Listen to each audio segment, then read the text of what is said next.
కడప జిల్లా Proddatur municipal chairman ఎన్నికలో తీవ్ర ఉద్రిక్తత చోటు చేసుకుంది. తెలుగుదేశం పార్టీకి చెందిన ఆనం రఘురామిరెడ్డి చైర్మన్ గా ఎన్నుకోవాలని వరదరాజులరెడ్డి వర్గం ప్రయత్నిస్తే వైసీపీ తరపున కౌన్సిలర్ గా గెలిచి టీడీపీలో చేరిన ముక్తియార్ను చైర్మన్ గా చేయాలని లింగారెడ్డి వర్గం ఎత్తులు వేసింది. దీంతో మున్సిపల్ చైర్మన్ ఎన్నికల్లో టెన్షన్ చోటు చేసుకుంది.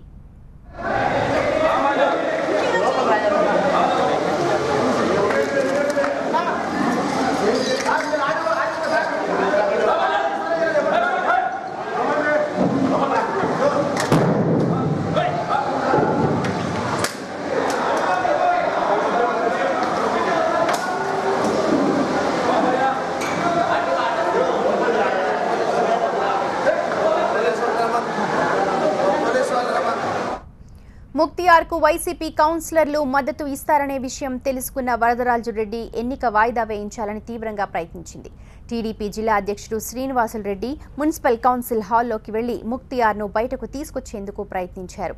దీంతో శ్రీనివాసులరెడ్డిని వైసీపీ కౌన్సిలర్లు ఎమ్మెల్యే రాచమల్లి శివప్రసాద్ రెడ్డి అడ్డుకున్నారు. ఇటు వరదరాజులరెడ్డి వర్గం కౌన్సిలర్లు పుల్లయ్య మినిట్స్ బుక్ బయటకు తీసుకెళ్లే ప్రయత్నం చేయడంతో పోలీసులు ఆయన్ను అడ్డుకున్నారు.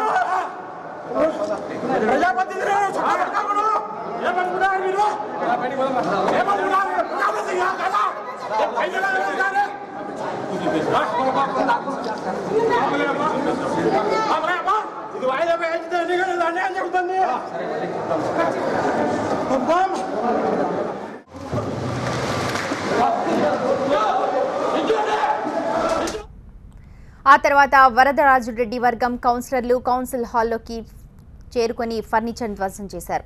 ఎన్నికల అధికారి మైకును లాక్కొని వీరంగం సృష్టించారు. అయితే ఎన్నిక ఇవాళే జరపాలని వైసీపీ కౌన్సిలర్లు పట్టుబట్టారు. దీంతో వరదరాజులరెడ్డి మున్సిపల్ కౌన్సిల్ హాల్లోకి చొచ్చుకు వెళ్లేందుకు ప్రయత్నించారు. ఉద్రిక్తతల నడుమ మున్సిపల్ చైర్మన్ ఎన్నికను రేపటికి వాయిదా వేశారు. మాజీ ఎమ్మెల్యేలు వరదరాజులరెడ్డి, లింగారెడ్డి మధ్య విభేదాల వల్లే ఈ ఉద్రిక్తత ఏర్పడింది. తమ వర్గం వారే చైర్మన్ కావాలని ఇరు వర్గాలు ప్రయత్నిస్తున్నాయి. దీంతో రేపటి ఎన్నికలో ఏం జరగబోతోందనే టెన్షన్ నెలకొంది.